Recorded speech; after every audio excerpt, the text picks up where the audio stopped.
You're a burden, Ava. Just leave. My mom screamed that in front of everyone, and my own brother tossed my suitcase into the rain like I was some stray dog.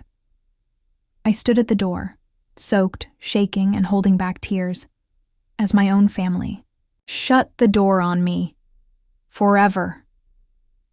Before we continue, don't forget to like, subscribe, and share this story with someone who needs to hear it. This one's for every underdog who's ever been betrayed.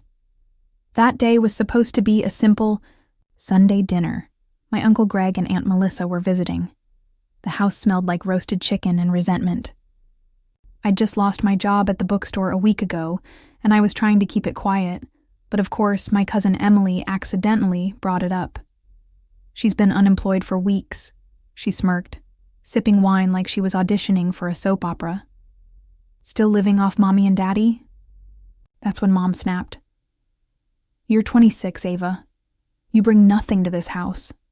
No job, no future. What are we even doing? I tried to speak, but my brother Noah cut in. Let's stop pretending she's going to make something of herself. She's been a loser since high school. Every word felt like a knife, but I stayed quiet. I didn't yell. I didn't beg. I just got up, walked to my room, and packed a single bag. I didn't know where I was going. I just knew I couldn't stay. When I stepped outside, it was pouring. I had $28 in my wallet, no job, and no plan. But I walked.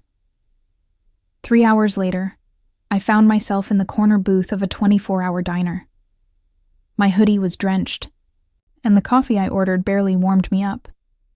There was a glowing red sign across the street, Lucky Star Gas and Go. I remembered something Grandpa once told me. Sometimes the biggest changes in life start with a coin toss. So I took my last $5 bill and crossed the street. I wasn't thinking straight. I was numb. I just walked in and grabbed a scratch-off ticket like a zombie. The cashier asked, "Feeling lucky tonight?" I gave him a tired smile and said, "Not really." I scratched it right there under the buzzing fluorescent lights. 1 row, nothing. 2nd row, nothing. 3rd row, jackpot. My hands started shaking. I checked again, and again. The cashier leaned over and his jaw dropped. "Ma'am, you just won $5 million. I couldn't speak. I couldn't breathe. I just stood there, gripping a tiny piece of cardboard that had just rewritten my entire life. But here's where it gets crazy, because that same night, as I was still standing in that gas station, trying to figure out if I was dreaming, my phone buzzed. It was a message from my mom. "Come back. Let's talk." How did she know? I hadn't told anyone. Unless... Wait. No. That's impossible. I stared at the message, heart pounding like a drum I couldn't control. How did Mom find out? I hadn't called, hadn't told a single soul about the ticket. Was someone watching me? Or worse, had they been hoping I'd fail so badly they'd feel justified? I didn't reply. Instead, I looked around the gas station. The late-night silence was thick, broken only by the hum of neon lights and distant cars. My mind raced. Should I go back? After everything they said? After they kicked me out like I was nothing? Then my phone buzzed again. This time, a video message. My brother Noah. His face was serious, almost desperate. "Ava, we're sorry. Please come home. We want to fix things." The same brother who threw my suitcase out moments ago. Something felt off. But I knew one thing for sure. I wasn't the same girl who left that house a few hours ago. That girl had just won $5 million and held the power to change everything. So I decided to play along. I texted back, "I'll come." But this time, I'm not the one who's broke. As I walked back toward their house, I realized this was no ordinary reunion. It was the moment everything would change.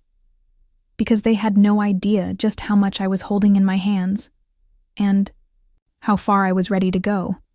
And that's when I heard the car pulling up behind me. It wasn't just a family matter anymore. Something bigger was about to explode. The car door slammed, and Noah stepped out, his usual smug smile replaced by something nervous, like he knew he was walking into a storm he couldn't control. "Ava," he said, voice low. "You don't have to do this. Just forget about all this money." I looked at him, the same boy who mocked me for years, now begging me to stay quiet. Forget? After what you all said?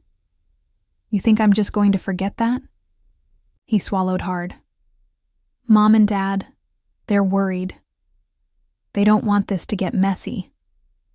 Messy? I laughed bitterly. You mean exposed. You don't want the world to see how you treated me, do you? Noah's jaw clenched, and for the first time I saw fear in his eyes. We walked inside together, the house filled with fake smiles and forced hugs. Everyone acted like nothing had happened, but I could feel their eyes on me, watching, waiting. Then Mom said, "Ava, we want to help you. We were wrong." But I wasn't the same girl anymore. I pulled out the lottery ticket, holding it up like a trophy.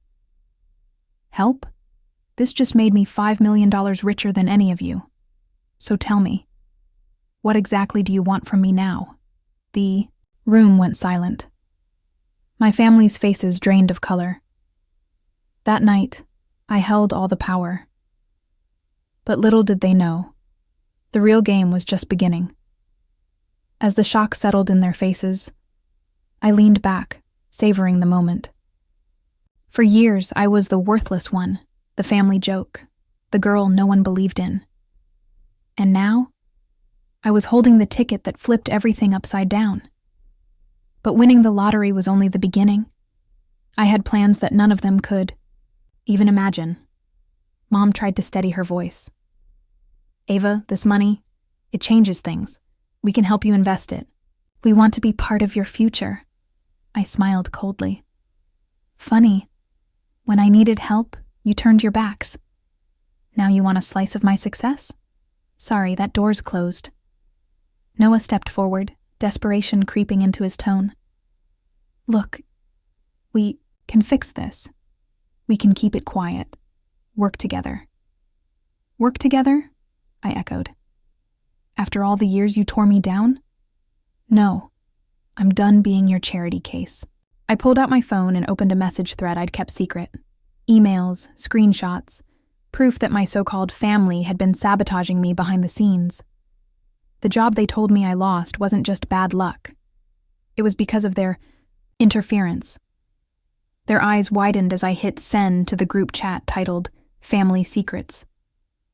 Within seconds, the room's atmosphere shifted from smug superiority to panic. Emily gasped. "You wouldn't—" "Oh, I would," I said. "Because the world deserves to know the truth." But I wasn't just exposing them to punish. I had a bigger plan, one that would make sure I never had to depend on any of them again.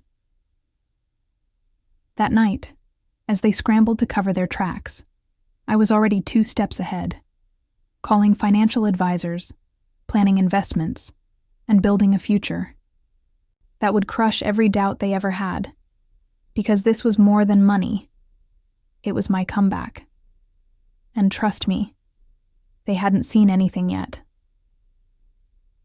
The next morning, I woke up in my tiny apartment, sunlight streaming through cracked blinds, but my mind was miles away, already planning the empire I would build. I wasn't just a lottery winner. I was a woman on a mission. I had spent years being underestimated, mocked, and pushed aside. Now, I was ready to rewrite every page of my story. I started by investing wisely. Small businesses, tech startups, properties.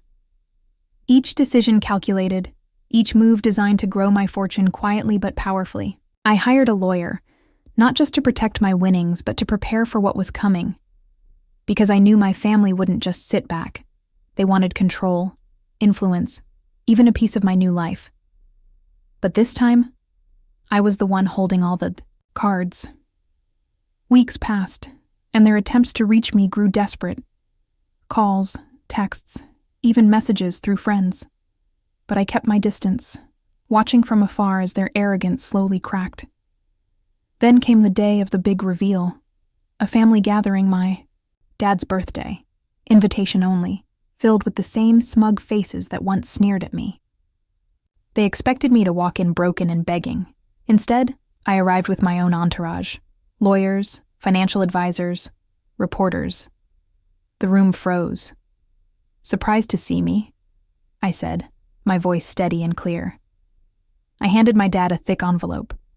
Proof that I'd bought controlling shares in the family business, the company they thought I was too worthless to understand. His face went pale. Mom's eyes welled up, not with tears of joy, but shock. Noah stammered, "Ava, this isn't over." But it was. For me. Because I wasn't just a lottery winner anymore. I was the woman who rose from nothing, crushed every doubt, and took everything they tried to steal from me. And as I stood there, watching the faces of those who once kicked me out, I smiled. Because I had finally won, not just the lottery, but the ultimate revenge. The power to choose my own destiny,